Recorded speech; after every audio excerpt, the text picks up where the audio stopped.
Commercial Radio Show back again. Let's see if we got that up again. We got everything situated here, but we don't have it situated on Facebook Live. See, I was on game. See, as always, on game. I know what's up. I'm going to share that too. Let's go ahead and do that. Let's do that.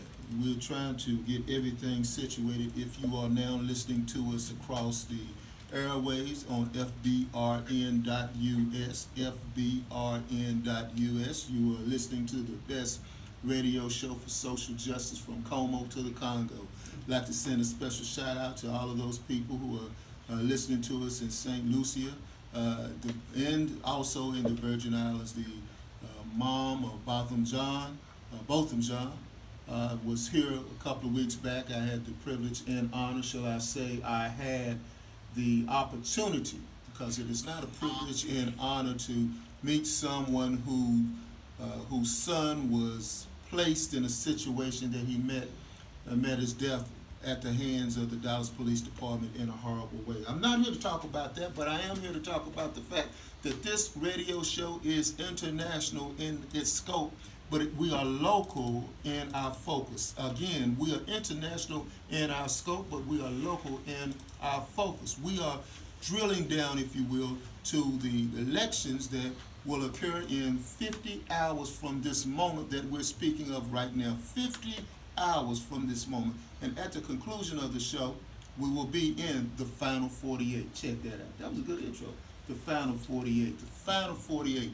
But today we have right here, and the presence that we have beside me is Miss Jana Sanchez, who's running for U.S. Congressional District 6. How you doing? I'm great. How are you doing? Doing nice fine. to be back here.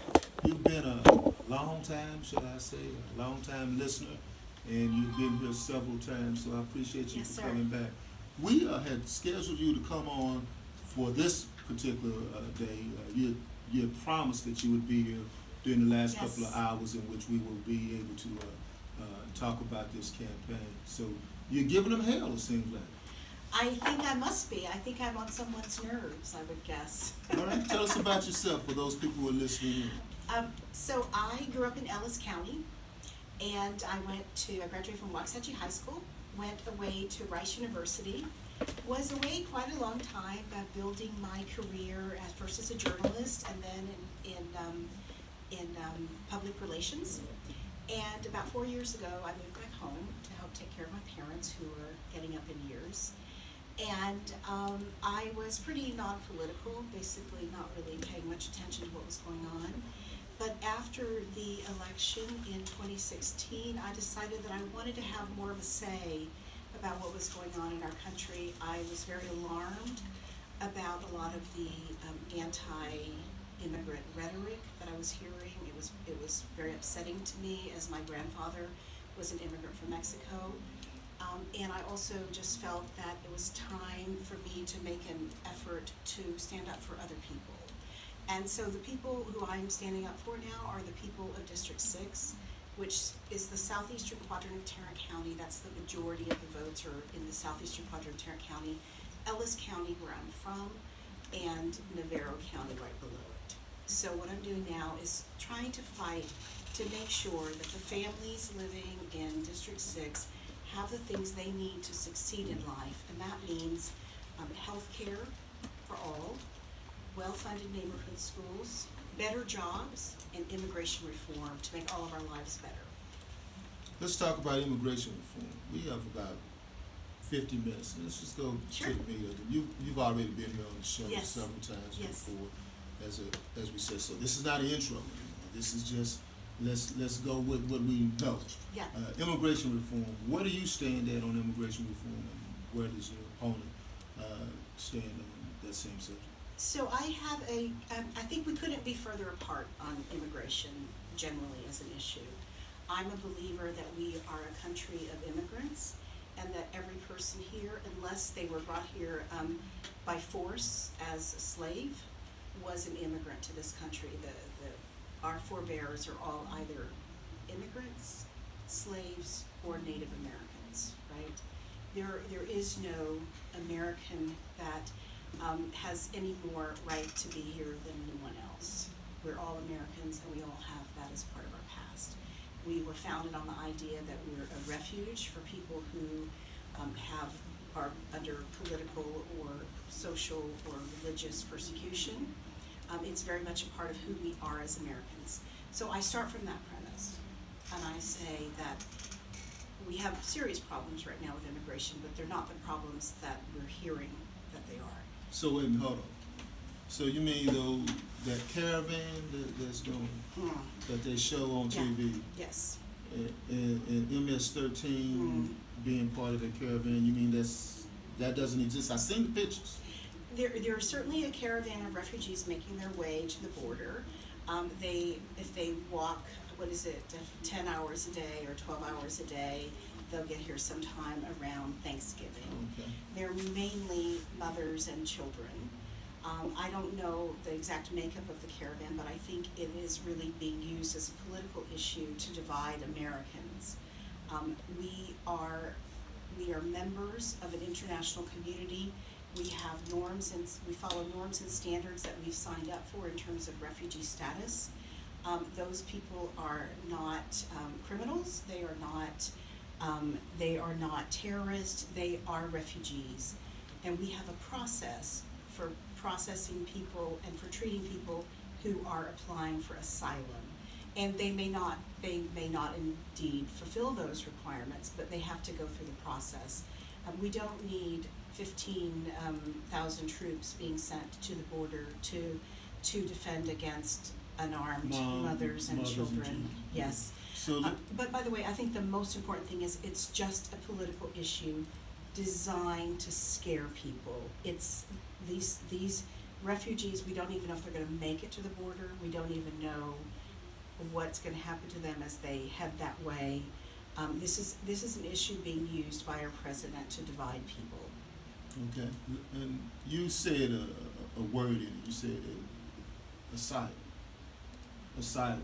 So these are not just refugees that are just trying to get here because, well, hey, I want to go to Six Flags. That's not what this is about. This is asylum seekers. Well, I'm not an expert on all of their stories, but we do know that what they've said is they are fleeing gang violence.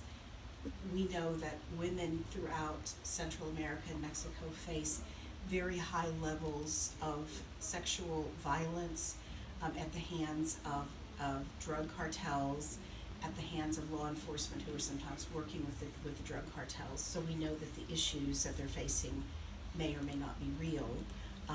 But in general, they have a human right that's determined by our international agreements to make a claim, and we should process them in the right way. Okay. Think I got it. And I was writing, I was taking notes because, believe it or not, you're part of my human rights struggle and my human rights research that I've done. And what you said essentially is that these are individuals, human beings, first of all. Yes. Human beings. They are not criminals or anything like that. These are human beings that are being that have left their homeland and they're trying to go to a place to seek refuge. And that's what refuge means. You seeking a spot of respite from something that's wrong that's happening. And wherever you get your morality from, in my case, I'm a Christian, and I believe that Jesus was very clear, and God was very clear throughout the entire Bible about how you treat strangers in your land, about how you treat those fleeing violence, about how you treat those lesser than yourself, politically or financially. That is very clear in the Bible. Whether you follow the Bible or another religion, or you're a humanist and you don't have a religion, there is a moral basis that most of our laws around the world and human rights are based on. And the way that we are treating immigrants today does not follow those.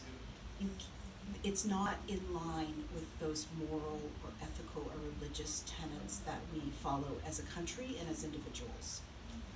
Now, this country is also based upon making money. Though we have the Statue of Liberty that's there that says, give me your poor, you're tired. I can't recall Emma Lazarus yes. write a poem regarding that.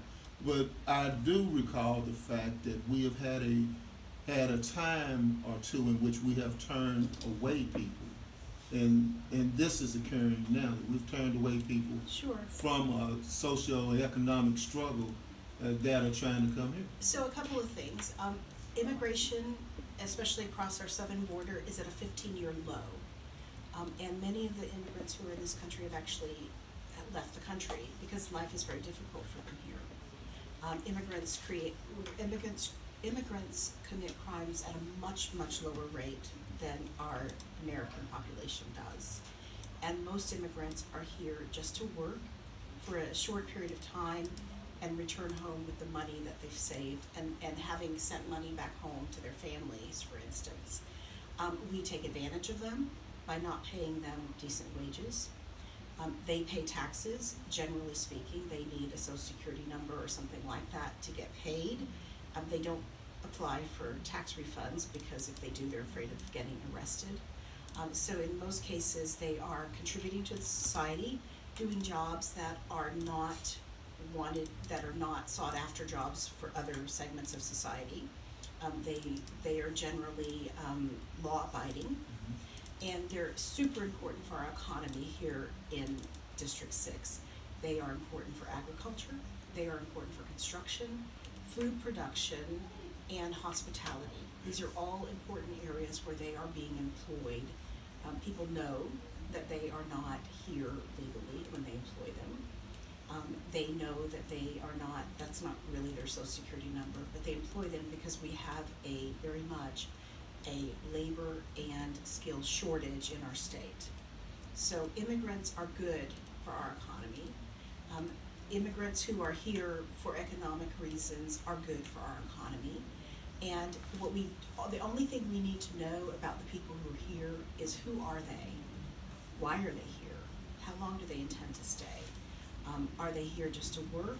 Are they members of a gang? I mean, there's some indication that some people who are here without documentation might be criminals.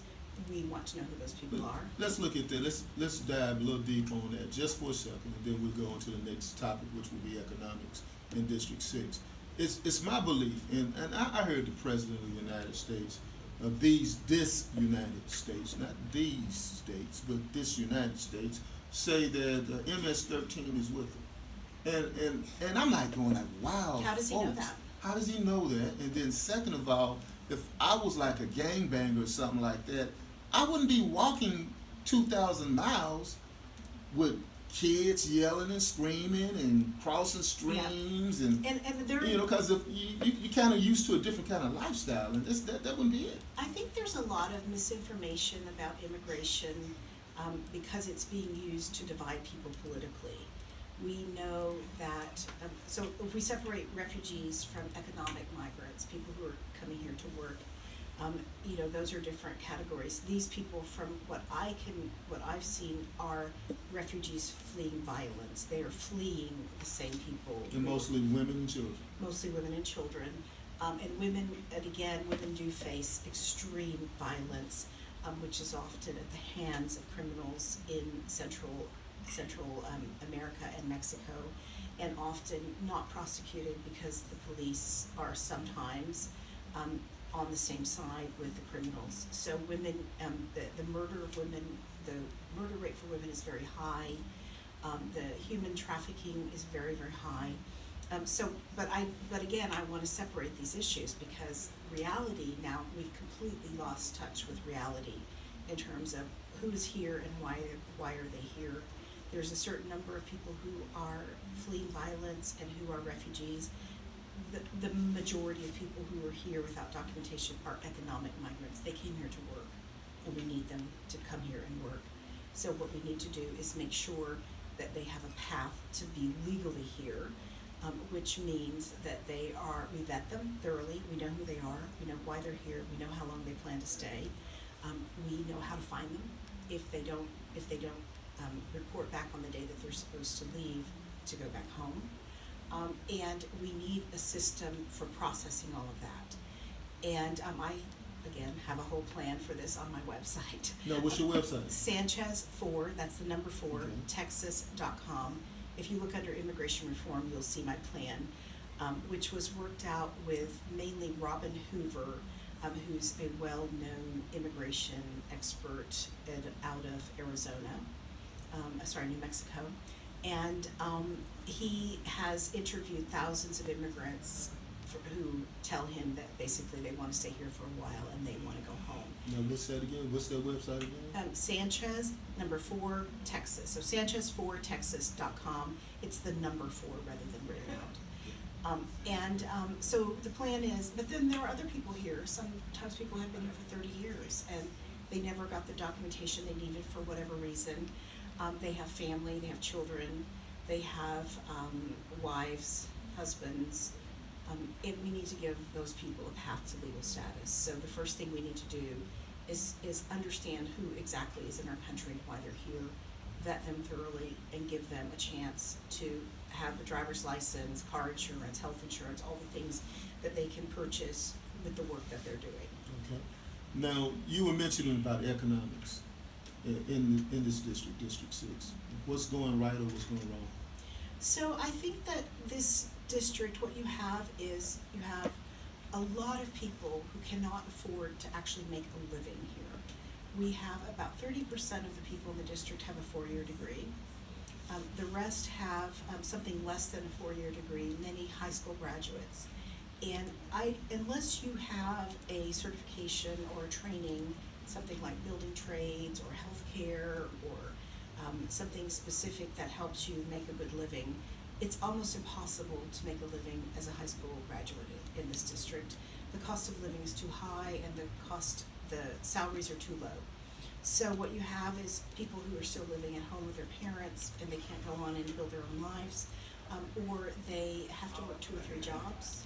And especially when you add to that the cost of healthcare, and it becomes impossible because they can't afford healthcare. They can't, if they have children, they can't take care of their children.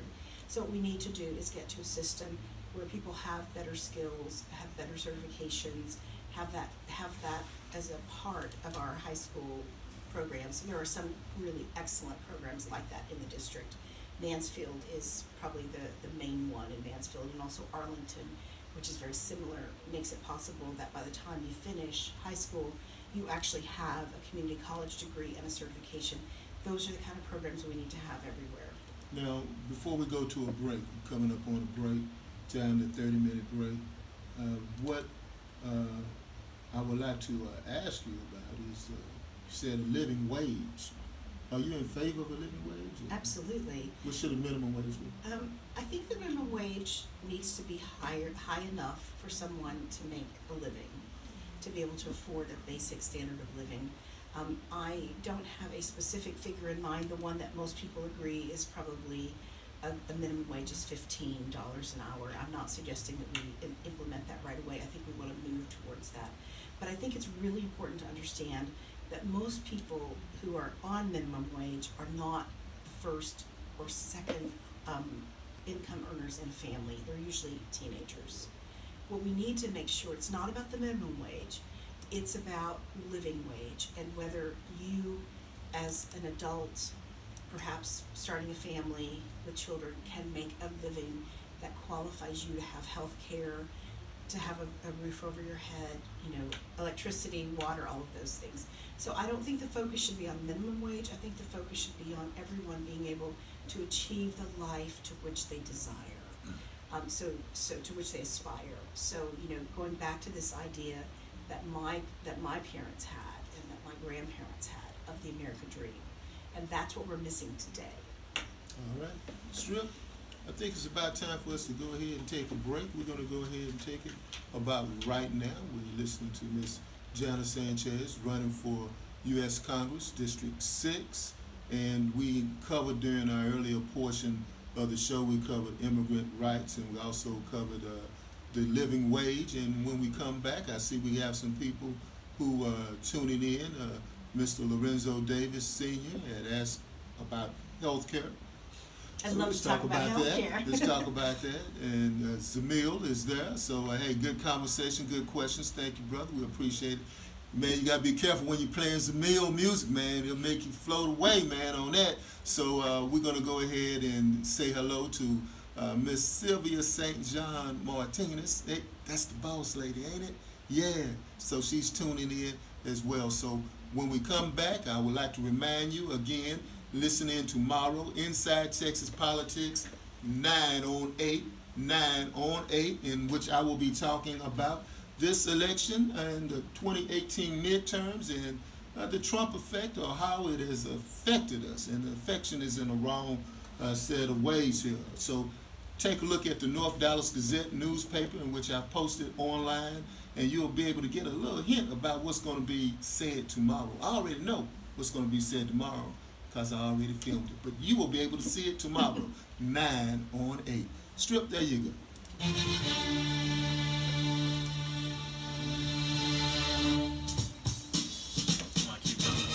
Hi, this is Thurman Jones, publisher with the North Dallas Gazette, hanging out with the Commish radio show, trying to learn what's going on in the community.